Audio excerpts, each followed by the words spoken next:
mengkaji sebuah problematika yang terjadi di dalam masyarakat, yaitu azan ketika jenazah diturunkan ke dalam kubur.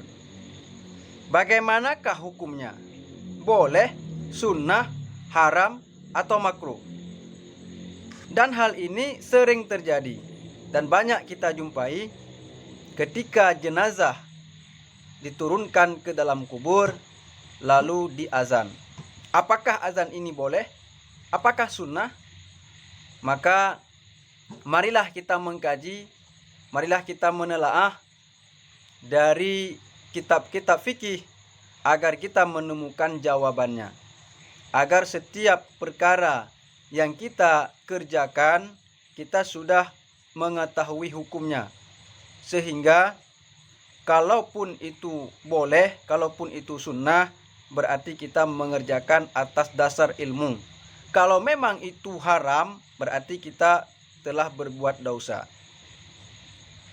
Mari kita melihat ada sebuah referensi di dalam kitab Hasyiah I'anatut Thalibin juzuk 1 halaman 230 baris yang kelima dari bawah.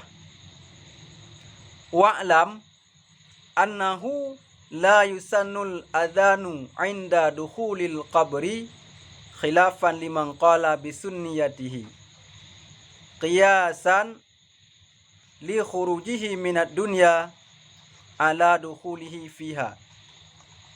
Dan ketahuilah, sesungguhnya tidak disunnahkan azan ketika jenazah dimasukkan ke dalam kubur.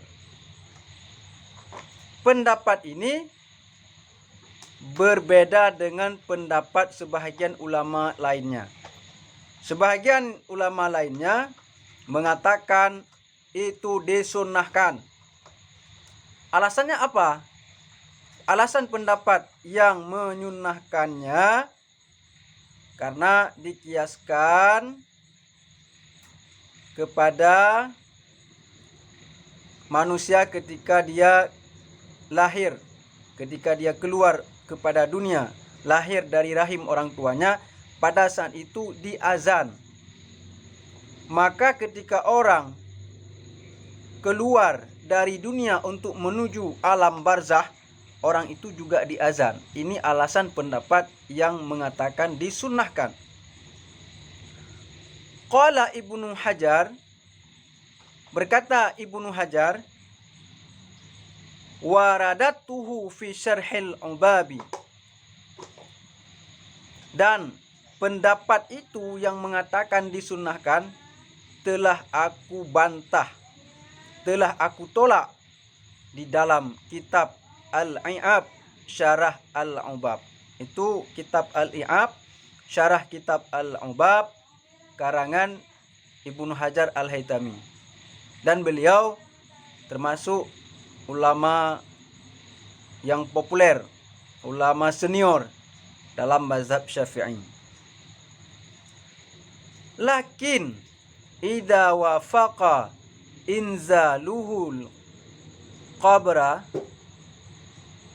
adhana, lakin idza wafaqa inzalahul qabra adhanun khuffifa anhu fis su'ali. Akan tetapi, kata Ibnu Hajar Al-Haytami, apabila bersamaan dengan diturunkan jenazah ke dalam kubur, maka azan pun dikumandangkan, azan waktu. Misalnya jenazah dikebumikan pada saat duhur. Begitu jenazah diturunkan ke dalam kubur, pada saat itu azan pun dikumandangkan, azan masuk waktu sholat. Maka bagi orang ini, bagi jenazah ini, diringankan soal, pertanyaan malaikat mungkar dan nakir diringankan. Mungkin pertanyaannya tidak begitu banyak. Hanya sedikit aja pertanyaan dari malaikat mungkar dan nakir. Kesimpulan daripada pernyataan Imam Ibnu Hajar Al-Haytami bahwa azan ketika jenazah diturunkan ke dalam kubur tidak disunahkan. Namun apabila kebetulan muwafaqah bersamaan dengan diturunkan jenazah ke dalam kubur, pada saat itu di masjid sedang azan, atau di masjid dimulai azan, atau di manasah dimulai azan, atau di balai dimulai azan, adzan solat, maka pada saat itu ada keringanan bagi jenazah, yaitu diringankan pertanyaan di dalam kubur. Bukan berarti dengan sengaja kita azan di dalam kubur ketika jenazah diturunkan ke dalam kubur. Itu menurut Imam Ibnu Hajar Al-Haytami. Lalu bagaimana dengan yang kita lakukan? Yang kita lakukan adalah kita azan. Bukan muwafaqah dengan azan di masjid, tapi memang kita azan. Yang perlu kita ketahui bahwa itu tidak disunnahkan. Dan pendapat yang mengatakan disunnahkan itu telah dibantah oleh Imam Ibnu Hajar di dalam kitab Al-I'ab. Artinya, kalau tidak disunnahkan berarti tidak ada manfaat, tidak ada fungsi azan pada saat itu. Tidak dapat meringankan azab bagi jenazah atau bagi si mayat.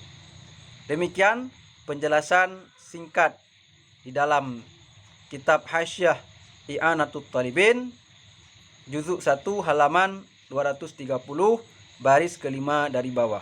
Wallahu a'lam bishawab.